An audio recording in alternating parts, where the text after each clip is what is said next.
নমস্কাৰ, আপোনালোক সকলোকে স্বাগতম জনাইছোঁ অসম ফিচাৰ ইউটিউব চেনেললৈ। তো আশা কৰোঁ আপোনাৰ সকলোৰে খবৰ ভাল। এই ভিডিঅ'টোত সমৰ্থ পৰ্টেলৰ এডমিশ্যনৰ বিষয়ে আলোচনা কৰিম। তো আছামৰ ক্ষেত্ৰত আণ্ডাৰ গ্ৰেজুৱেশ্যন কৰ্চৰ সমৰ্থ পৰ্টেলটোৰ অনলাইন এপ্লিকেশ্যনটো ষ্টাৰ্ট হৈ গৈছে। তো আপোনালোকে যেতিয়া under graduation course like BA, BSc, BComত এডমিশ্যন ল'ব খোজে, তেনেহ'লে আপোনালোকে ইয়াৰ থ্ৰু দি এপ্লাই কৰিব লাগিব। তো সমৰ্থ পৰ্টেলৰ থ্ৰু দি আপোনালোকে BA, BScত এডমিশ্যন ল'ব পাৰিব। সমৰ্থ পৰ্টেলৰ অফিচিয়েল ৱেবছাইটত ইয়াৰে নটিফিকেশ্যনটো ৰিলিজ হৈছে। তো আৰু বহুতে সোধে যে এইবাৰতো হায়াৰ ছেকেণ্ডেৰী ৰিজাল্ট দিয়া নাই, তো আমি কেনেকৈ এপ্লাই কৰিব পাৰিম। তো আপোনালোকে ইয়াতে ইনিচিয়েল ষ্টেজ বা বেচিক ষ্টেজৰ যিখিনি বেচিক ৰেজিষ্ট্ৰেশ্যন আছে সেইখিনি কৰিব পাৰিব। আপোনালোকে আমাৰ ৱেবছাইটৰ পৰা ইয়াৰ নটিচখন ডাউনলোড কৰিব পাৰিব আৰু অফিচিয়েল ৱেবছাইটৰ পৰা ডাউনলোড কৰিব পাৰিব। তো এইটো পষ্টৰ লিংক ডেছক্ৰিপশ্যনত দিয়া আছে। এইটো পষ্টত যোৱাৰ পিছত আপোনালোকে এনেকুৱা ধৰণৰ ইণ্টাৰফেচ দেখিবলৈ পাব। তো নটিচখন ডাউনলোড দিবৰ কাৰণে প্ৰথমতে একেবাৰে শেষৰ ফালে কিছুমান ইম্পৰ্টেণ্ট লিংক দিয়া আছে। তো ইয়াতে ইম্পৰ্টেণ্ট লিংক কিছুমান দিয়া আছে। তো ইয়াতে এপ্লিকেশ্যন ফৰ্মৰ লিংক দিয়া আছে। ইয়াতে ৰেজিষ্ট্ৰেশ্যন কৰিব পাৰিব, লগ ইন কৰিব পাৰিব আৰু ডাউনলোড অফিচিয়েল নটিচ। তো অফিচিয়েল নটিচখন ইয়াৰ পৰা ডাউনলোড কৰিব পাৰিব। আৰু ইয়াতে কিছুমান এডিশ্যনেল আপোনালোকৰ লিংক দিয়া আছে, লিষ্ট অফ কলেজ।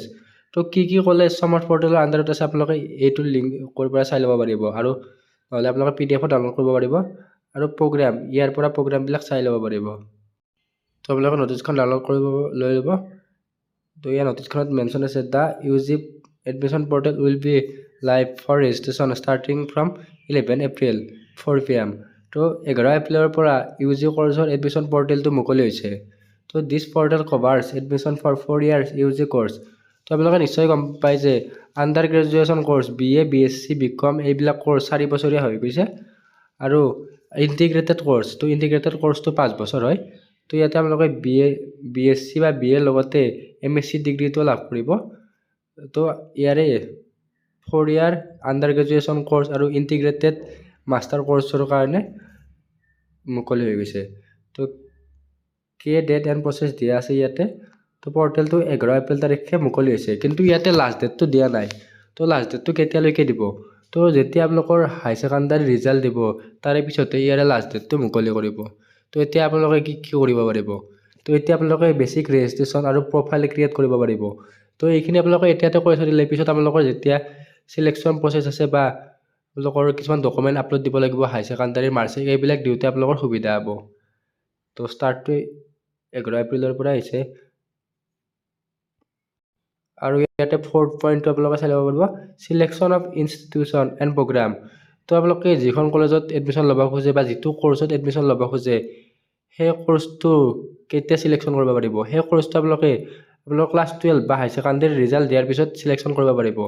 তো এতিয়াতো আপোনালোকে ৰেজিষ্ট্ৰেশ্যন এণ্ড প্ৰফাইল ক্ৰিয়েট কৰি থৈ দিব পাৰিব আৰু পাছত আপোনালোকে ৰিজাল্ট দিয়াৰ পিছত আপোনালোকে কলেজ বা প্ৰগ্ৰাম চিলেক্ট কৰিব পাৰিব। তো এডমিশ্যন প্ৰচেছ দিয়া আছে ইয়াতে। তো এডমিশ্যন প্ৰচেছখিনি কৰি দিলোঁ। তো ইয়াতে প্ৰথমতে আপোনালোকে ৰেজিষ্ট্ৰেশ্যনখিনি কভাৰ কৰিব লাগিব।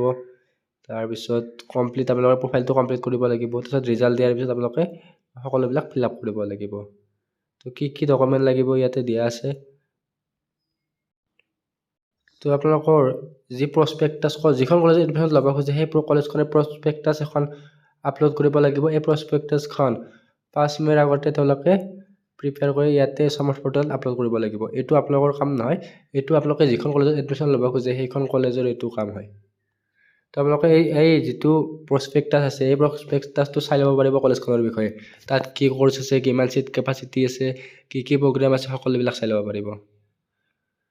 তো ইয়াতে কি ইনফৰমেশ্যন ফৰ ষ্টুডেণ্ট, ইয়াতে ষ্টুডেণ্টৰ কাৰণে কিছুমান ইনফৰমেশ্যন দিয়া আছে। ইয়াতে অনলাইন এপ্লাই কৰোঁতে কোনো ধৰণৰ ফিজ দিব নালাগে। তো ন' ৰেজিষ্ট্ৰেশ্যন ফিজ। তো আপোনালোকে ৱেবছাইটত ডাইৰেক্টলি ইজি ষ্টেপতে ইয়াৰে ফৰ্ম ফিল আপ কৰিব পাৰিব। তো আপোনালোকে ৰেজিষ্ট্ৰেশ্যন ফিজ দিব নালাগে, কিন্তু যেতিয়া এডমিশ্যন ল'ব এডমিশ্যন ফিজটো আপোনালোকে দিব লাগিব বা ইউনিফৰ্ম ফিজটো আপোনালোকে দিব পাৰিব। ইয়াতে আৰু এটা পইণ্ট আছে, ইয়াতে student eligible for fee waiver will apply accordingly. তো যেতিয়া আপোনালোকৰ ইনকাম চাৰ্টিফিকেট 2 লাখ টকা বা 2 লাখ টকাতকৈ কম থাকে তেনেহ'লে আপোনালোকৰ এডমিশ্যনটো ইয়াৰে ফ্ৰী হ'ব। তো আপোনালোকে যেনেকৈ গছৰ লগত ফটো উঠি দিব লাগে, তো তেনেকুৱা কিছুমান প্ৰচেছ আছে। তো গছৰ লগত ফটো দিব লাগিব, আপোনালোকে ইনকাম চাৰ্টিফিকেট দিব লাগিব, তেতিয়া আপোনালোকৰ এডমিশ্যনটো ফ্ৰী হ'ব। তো আমাৰ ৱেবছাইটত ইয়াতে কেনেকৈ ৰেজিষ্ট্ৰেশ্যন কৰিব সকলোবিলাক প্ৰচেছ ষ্টেপ বাই ষ্টেপ ভালকৈ বুজোৱা আছে। তো নিউ ৰেজিষ্ট্ৰেশ্যনত ক্লিক কৰিব লাগিব, আপোনালোকে ইয়াতে নেমবিলাক দিব লাগিব, এইবিলাক পূৰা ষ্টেপ বাই ষ্টেপ বুজোৱা আছে। আপোনালোকে এবাৰ চেক আউট কৰি ল'ব পাৰিব। তো ইয়াতে এনেকৈ আহিব স্মাৰ্ট পৰ্টেলত। ইয়াত ডকুমেণ্টখিনি চাই লওঁ। ডকুমেণ্ট কি লাগিব? Recent passport size photo, signature, তাৰপিছত কাষ্ট চাৰ্টিফিকেট। তো ইয়াতে কাষ্ট চাৰ্টিফিকেট এপ্লিকেবল। যদি আপোনালোকৰ কাষ্ট চাৰ্টিফিকেট আছে তেনেহ'লে আপলোড দিব লাগিব। ID প্ৰুফ হিচাপে আধাৰ কাৰ্ড, ভোটাৰ কাৰ্ড, পান কাৰ্ডৰ কোনোবা এখন হ'লে হ'ব। তো domicile proof of Assam if applicable, যদি ডমিচিয়েল চাৰ্টিফিকেট আছে আপোনালোকে আপলোড দিব পাৰিব। ক্লাছ 10ৰ মাৰ্কশ্বিট আৰু চাৰ্টিফিকেট আৰু ক্লাছ 12ৰ মাৰ্কশ্বিট আৰু চাৰ্টিফিকেট। তো যিহেতু ক্লাছ 12 এতিয়ালৈকে ৰিজাল্ট দিয়া নাই, তো আপোনালোকে ৰিজাল্ট দিয়াৰ পিছত এইখিনি আপলোড দিব লাগিব। তো যদি ফিজিকেলি হেণ্ডিকেপ হয় তেনেহ'লে সেই চাৰ্টিফিকেট লাগিব, আৰু যদি গেপ ইয়াৰ হয় তেনেহ'লে গেপ চাৰ্টিফিকেট আপোনালোকে দিব লগা হ'ব পাৰে। তো এতিয়া আমি ৰেজিষ্ট্ৰেশ্যনটো চাই লওঁ। তো কেনেকৈ ৰেজিষ্ট্ৰেশ্যন কৰিব? ইয়াতে ৰেজিষ্ট্ৰেশ্যন অপশ্যনত ক্লিক কৰিব। তাৰপিছত তেওঁলোকৰ অফিচিয়েল ৱেবছাইটলৈ আপোনালোকক ৰিডাইৰেক্ট কৰিব।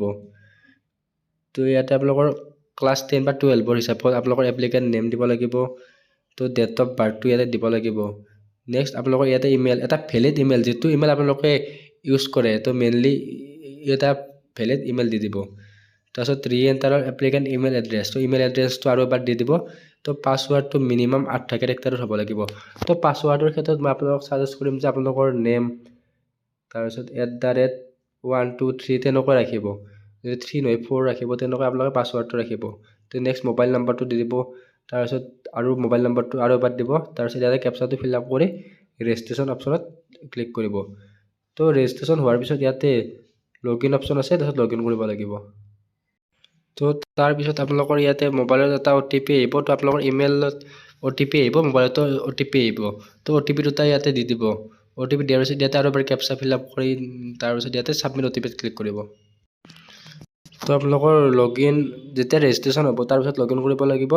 তো ইয়াতে ৰেজিষ্ট্ৰেশ্যন হোৱাৰ পিছত আহিব একাউণ্ট ভেৰিফাইড ছাকচেছফুল, ইউৰ ৰেজিষ্ট্ৰেশ্যন নাম্বাৰ, ইয়াতে ৰেজিষ্ট্ৰেশ্যন নাম্বাৰটো আহিব। Please keep note on Euro registration number and login to start Euro application process. তো ইয়াতে আপোনালোকৰ যিটো ৰেজিষ্ট্ৰেশ্যন নাম্বাৰ আছে সেইটো আপোনালোকে স্ক্ৰীনশ্বট বা আপোনালোকে ছেভ কৰি ৰাখিব। তাৰপিছত লগইন অপশ্যনত যাবৰ কাৰণে আপোনালোকে ইয়াতে 3 ডট অপশ্যনটো দেখিবলৈ পাইছে, বা আমাৰ ৱেবছাইটত 3 ডট ডাইৰেক্ট লগইন অপশ্যনত যাব পাৰিব। তো 3 ডটত ক্লিক কৰাৰ পিছত তলৰ ফালে স্ক্ৰল ডাউন কৰিলে ইয়াতে লগইন অপশ্যনটো আছে। তো ইয়াতে লগইন অপশ্যনটো ক্লিক কৰিব পাৰিব, নহ'লে ডাইৰেক্ট আমাৰ ৱেবছাইটত গৈ লগইন অপশ্যনটোত ক্লিক কৰিব পাৰিব। তো আমাৰ ৱেবছাইটত ইয়াতে লগইন অপশ্যনটো আছে, ইয়াতে ক্লিক কৰিব। তো তাৰপিছত ইয়াতে আপোনালোকৰ ৰেজিষ্ট্ৰেশ্যন নাম্বাৰ আৰু ইয়াতে পাছৱাৰ্ডটো দিব লাগিব। তো ইয়াতে ৰেজিষ্ট্ৰেশ্যন নাম্বাৰটো দি দিলোঁ, নেক্সট পাছৱাৰ্ডটো ইয়াতে বহাই দি কিনে কেপচাটো ফিল আপ কৰি দিব।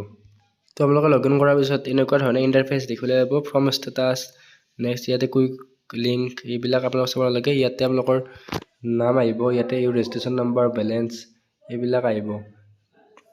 তো ইয়াতে এটা নোট দিয়া আছে, তো your profile details have been successfully submitted বুলি আছে। তাৰপিছত নোটটো হ'ল there are no' programs open for selection, please check the program schedule, you may contact the university for more information. তো এতিয়ালৈকে যিহেতু ইয়াৰে প্ৰগ্ৰামৰ কাৰণে চিলেকশ্যনৰ কাৰণে অপেন হোৱা নাই, তেনেহ'লে আপোনালোকে যেতিয়া চিলেকশ্যন বা প্ৰগ্ৰাম চিলেকশ্যনৰ কাৰণে অপেন হয় তেতিয়া আপোনালোকে ইয়াতে ক্লিক কৰিব পাৰিব। তো এইটো হাই ছেকেণ্ডাৰী ৰিজাল্ট দিয়াৰ পিছত আপোনালোকে প্ৰগ্ৰাম চিলেকশ্যন কৰিব পাৰিব। এতিয়া জাষ্ট বেছিক ৰেজিষ্ট্ৰেশ্যনখিনি কৰি থৈ দিব পাৰিব। তো তলৰ ফালে ইয়াতে কৰিলে আপোনালোকে CUT, নন CUT এইবিলাক দেখিবলৈ পাব। তো CUT এক্সাম দিলে আপোনালোকে তাৰ থ্ৰুতে এপ্লাই কৰিব পাৰিব, নন CUTত এপ্লাই কৰিব। Next profile creation, admission offer, তো এইবিলাক ইয়াতে আপোনালোকে পাছত চেক আউট কৰিব পাৰিব। তো এতিয়া এই ভিডিঅ'টোত এইখিনি আছিল। আশা কৰোঁ ভিডিঅ'টো ভাল পালে। তো আপোনালোকে চেনেলটো ছাবস্ক্ৰাইব কৰি থৈ দিব, আৰু কিবা নতুন আহিলে আমাৰ চেনেলত দি দিম। আমাৰ হোৱাটছআপ গ্ৰুপতো জইন হৈ ল'ব, লিংক এইবিলাক ডেছক্ৰিপশ্যনত দিয়া আছে। ধন্যবাদ।